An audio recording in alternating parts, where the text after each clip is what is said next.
नमस्कार, आप सभी को मेरा सादर प्रणाम। आज हम बात करेंगे 24 फरवरी 2025 की देश दुनिया से जुड़ी सबसे बड़ी, सबसे महत्वपूर्ण और आपके काम की खबरों के बारे में। इस वीडियो में हर खबर विस्तार से आपके सामने पेश की जाएगी, तो कृपया वीडियो को शुरू से अंत तक ध्यान से देखिए। ये वीडियो बहुत खास होने वाला है, लेकिन उससे पहले मेरा आपसे एक छोटा सा निवेदन है। अगर आपने अभी तक इस वीडियो को लाइक नहीं किया है तो लाइक का बटन जरूर दबा दीजिए, शेयर करें और सब्सक्राइब करना ना भूलें। और अब एक रोचक सामान्य ज्ञान का प्रश्न। आज का जीके प्रश्न, भारत का सबसे बड़ा बायोस्फीयर रिजर्व कौन सा है? ए सुंदरबन, बी नीलगिरी, सी दांडेली, डी कच्छ। सही जवाब कमेंट में बताइए और जीतिए शानदार इनाम। तो चलिए बिना देरी किए शुरू करते हैं हमारी पहली बड़ी खबर की तरफ। प्रधानमंत्री नरेंद्र मोदी ने आज मध्य प्रदेश के छतरपुर जिले में स्थित बागेश्वर धाम में 100 बिस्तरों वाले कैंसर अस्पताल की आधारशिला रखी। इस अवसर पर उन्होंने कहा कि यह आस्था का केंद्र अब आरोग्य का केंद्र भी बनेगा, जहां वंचित कैंसर रोगियों को मुफ्त उपचार मिलेगा। प्रधानमंत्री नरेंद्र मोदी ने आज मध्य प्रदेश के छतरपुर जिले के बागेश्वर धाम में 100 बिस्तरों वाले कैंसर अस्पताल की आधारशिला रखी। यह ऐतिहासिक कदम वंचित कैंसर रोगियों को मुफ्त उपचार देने के उद्देश्य से उठाया गया है। अस्पताल बनने से न केवल चिकित्सा सुविधाओं में सुधार होगा, बल्कि स्थानीय युवाओं को रोजगार के नए अवसर भी मिलेंगे। सरकार इस परियोजना के कार्यान्वयन में कड़ी निगरानी रखेगी। यह पहल स्वास्थ्य क्षेत्र में विकास का संदेश देती है और लोगों में नई आशा जगाती है। भविष्य में इसी तरह के कदम देश के विकास में अहम भूमिका निभाएंगे, जो निरंतर आगे बढ़ेंगे। भारत ने पाकिस्तान को चैंपियंस ट्रॉफी में हराया।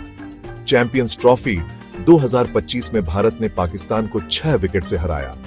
विराट कोहली ने शानदार शतक लगाते हुए वनडे में अपने 14,000 रन पूरे किए, जिससे टीम को जीत हासिल हुई।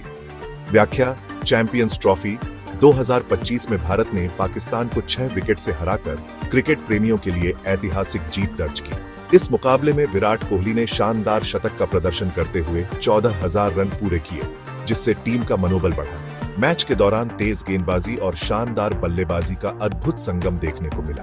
भारतीय टीम ने अपनी प्रतिबद्धता और मेहनत से यह जीत सुनिश्चित की, जिससे दोनों देशों के बीच प्रतिस्पर्धा में नई ऊर्जा का संचार हुआ। इस विजय ने क्रिकेट जगत में भारत की पकड़ को और मजबूत किया, जिससे आने वाले मैचों के लिए उत्साह बढ़ा। दिल्ली विधानसभा में आम आदमी पार्टी की विधायक आतिशी को नेता प्रतिपक्ष नियुक्त किया गया है। यह निर्णय पार्टी विधायक दल की बैठक में लिया गया। व्याख्या: दिल्ली विधानसभा में आम आदमी पार्टी की विधायक आतिशी को नेता प्रतिपक्ष के रूप में नियुक्त किया गया। इस ऐतिहासिक निर्णय से पार्टी के भीतर नेतृत्व का नया अध्याय शुरू होता दिखाई दे रहा है। नीति निर्धारण और विरोधी दलों के साथ संवाद में इस कदम का योगदान माना जा रहा है। आतिशी की नियुक्ति से न केवल दल की रणनीति में नवीनता आएगी, बल्कि लोक प्रतिनिधियों के बीच विश्वास भी बढ़ेगा। उनके नेतृत्व में आगामी चुनौतियों का सामना करते हुए संसद में गहन बहस की संभावना है। यह निर्णय राजनीतिक समीकरणों को संतुलित करने का एक सकारात्मक प्रयास है। तेलंगाना में एक निर्माणाधीन सुरंग की छत गिरने से 8 मजदूर फंस गए हैं, जिनमें से 4 झारखंड के हैं। राहत और बचाव कार्य जारी है। तेलंगाना में निर्माणाधीन सुरंग के निर्माण कार्य के दौरान अचानक छत गिरने से 8 मजदूर फंस गए हैं। हादसे में मजदूरों की स्थिति चिंताजनक बनी हुई है। राहत और बचाव दल तुरंत मौके पर पहुंचकर घायल मजदूरों को सुरक्षित स्थान पर ले गए हैं। प्रशासन ने तत्काल जांच शुरू कर दी है और कारण का पता लगाने का निर्देश दिया है। स्थानीय प्रशासन और संबंधित विभाग मिलकर घटना स्थल की समीक्षा कर रहे हैं। इस दुर्घटना ने निर्माण सुरक्षा मानकों पर प्रश्न चिन्ह लगा दिया है। मजदूरों और उनके परिवारों को सहारा देने के लिए सरकार से आवश्यक कदम उठाए जाएंगे। प्रयागराज में महाकुंभ के दौरान आज शिवरात्रि के अवसर पर भारी भीड़ उमड़ी, जिससे 25 किलोमीटर लंबा ट्रैफिक जाम लग गया। प्रशासन यातायात व्यवस्था सुधारने में जुटा है। प्रयागराज में महाकुंभ के अवसर पर आज शिवरात्रि के दौरान श्रद्धालुओं की भारी भीड़ देखने को मिली। भीड़ के कारण 25 किलोमीटर लंबा ट्रैफिक जाम लग गया, जिससे यात्रियों को काफी परेशानी का सामना करना पड़ा। प्रशासन ने भीड़ प्रबंधन के लिए अतिरिक्त वाहन और कर्मचारी जुटाए हैं। पुलिस और रेलवे विभाग ने सामूहिक व्यवस्था को संभालने के लिए सहयोग किया है। इस स्थिति में यात्रियों की सुरक्षा सुनिश्चित करने हेतु कई कदम उठाए गए हैं।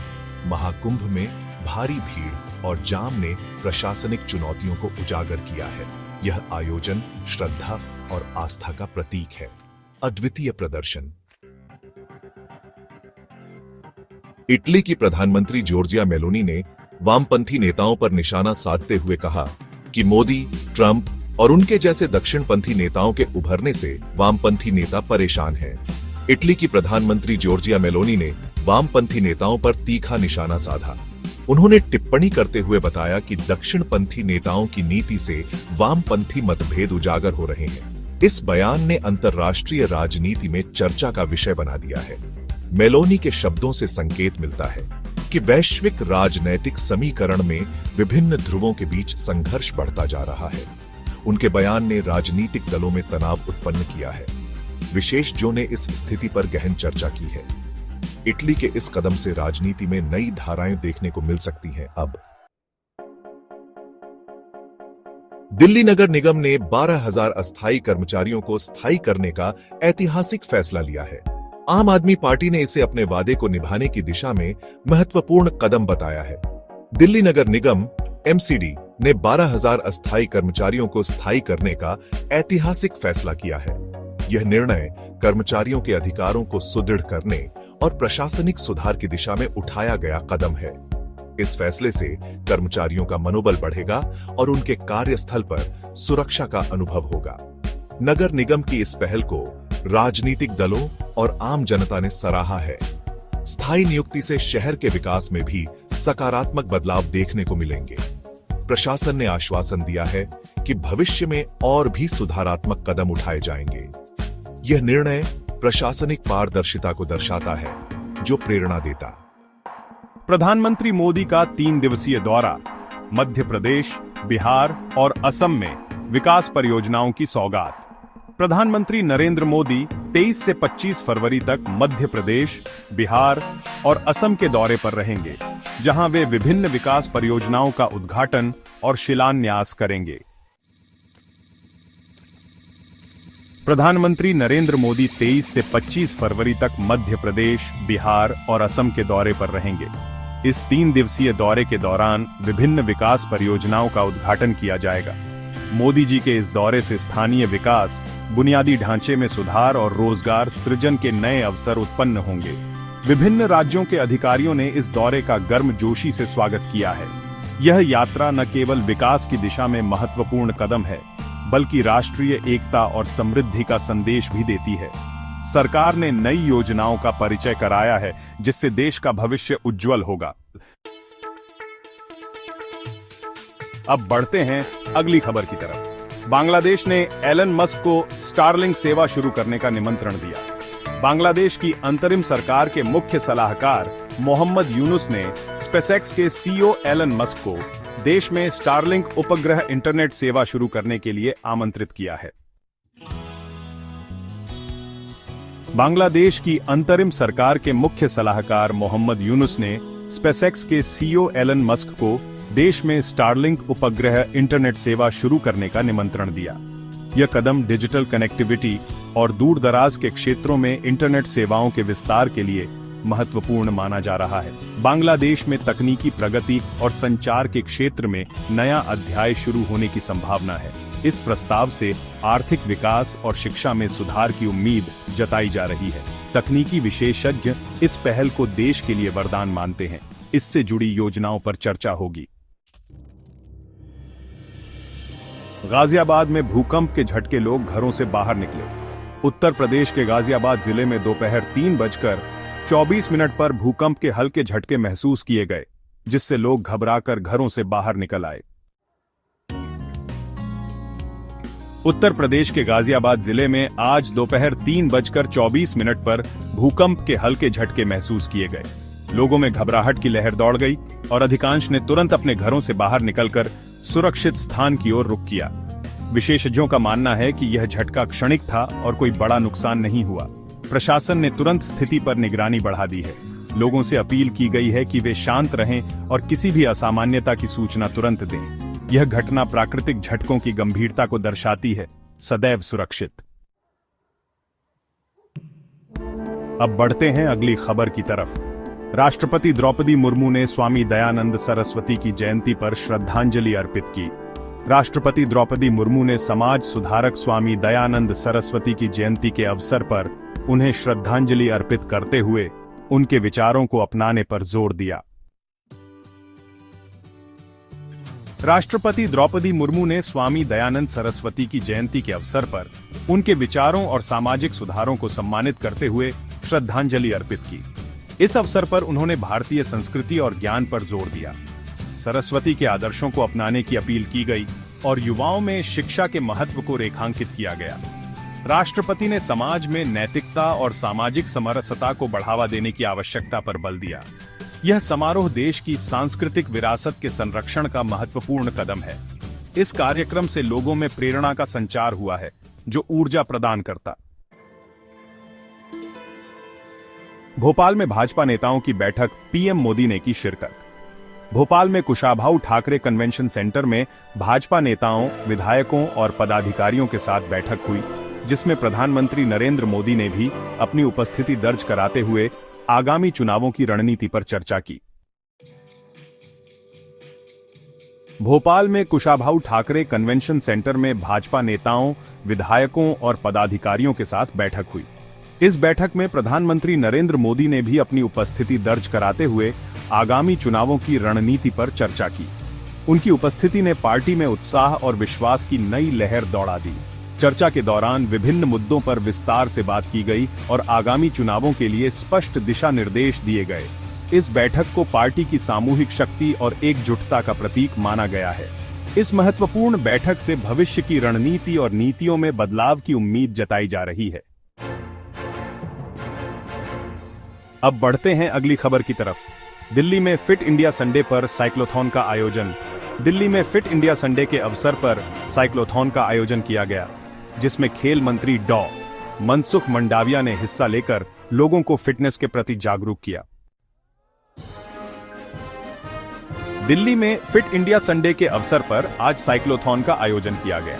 खेल मंत्री डॉ. मनसुख मंडाविया ने हिस्सा लेकर लोगों को फिटनेस के प्रति जागरूक किया। इस कार्यक्रम में विभिन्न आयु वर्ग के नागरिकों ने हिस्सा लिया और स्वास्थ्य के महत्व पर जोर दिया गया। आयोजन के दौरान प्रतिभागियों ने साइकिल चलाने का प्रदर्शन करते हुए माहौल का आनंद उठाया। फिटनेस के इस आयोजन से शहर में स्वास्थ्य और उत्साह का संदेश फैलाने की कोशिश की गई। सरकार द्वारा स्वास्थ्य सुधार की दिशा में निरंतर प्रयास किए जा रहे हैं। यह कदम वर्ग को प्रेरित करता है। भारत जापान संयुक्त सैन्य अभ्यास धर्म गार्जियन शुरू। भारत और जापान के बीच छठा संयुक्त सैन्य अभ्यास धर्म गार्जियन जापान के पूर्वी फूजी युद्धाभ्यास प्रशिक्षण क्षेत्र में शुरू हुआ, जिसमें भारतीय सेना का 120 सदस्यीय दल हिस्सा ले रहा है। भारत और जापान के बीच छठा संयुक्त सैन्य अभ्यास धर्म गार्जियन जापान के पूर्वी फूजी युद्धाभ्यास प्रशिक्षण क्षेत्र में शुरू हुआ। इस अभ्यास में भारतीय सेना का 120 सदस्यीय दल हिस्सा ले रहा है। दोनों देशों के बीच सामरिक सहयोग और रक्षा क्षमता बढ़ाने के उद्देश्य से यह अभ्यास आयोजित किया गया है। इस कार्यक्रम में आधुनिक हथियारों और युद्ध तकनीकों का प्रदर्शन किया गया। विशेषज्ञों का मानना है कि यह अभ्यास रणनीतिक स्थिरता और सहयोग को मजबूती प्रदान करेगा। इससे दोनों देशों के बीच मित्रता और विश्वास की भावना प्रबल होगी, जो आगे बढ़ेगी। अब बढ़ते हैं अगली खबर की तरफ। दिल्ली की मुख्यमंत्री रेखा गुप्ता ने गृह मंत्री अमित शाह से मुलाकात की। दिल्ली की मुख्यमंत्री रेखा गुप्ता ने गृह मंत्री अमित शाह से मुलाकात की, जिसमें दिल्ली से जुड़े विभिन्न मुद्दों पर चर्चा हुई। दिल्ली की मुख्यमंत्री रेखा गुप्ता ने केंद्रीय गृह मंत्री अमित शाह से उनके आवास पर मुलाकात की। इस मुलाकात में दोनों ने दिल्ली से संबंधित विभिन्न मुद्दों पर विस्तृत चर्चा की। बातचीत में सुरक्षा, विकास और प्रशासनिक सुधारों पर जोर दिया गया। रेखा गुप्ता ने दिल्ली की समस्याओं के समाधान हेतु केंद्र सरकार से सहयोग की अपील की। अमित शाह ने भी दिल्ली की चुनौतियों को समझते हुए आगामी नीतिगत सुधारों का आश्वासन दिया। इस बैठक से दिल्ली के भविष्य में सुधार की उम्मीद जताई जा रही है। ये मुलाकात प्रशासनिक और राजनीतिक सहयोग की मिसाल स्थापित करेगी। अब यह थी आज की 15 बड़ी खबरें। कैसी लगी आपको ये सारी खबरें, मुझे कमेंट्स में जरूर बताइए।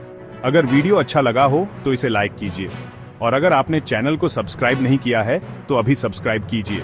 साथ ही घंटी के निशान को दबाना मत भूलिएगा, ताकि आपको हमारी हर नई वीडियो का नोटिफिकेशन सबसे पहले मिले। मैं फिर मिलूंगा ऐसी ही अच्छी और खास खबरों के साथ। तब तक के लिए जय श्री राम, जय हिंद, वंदे मातरम।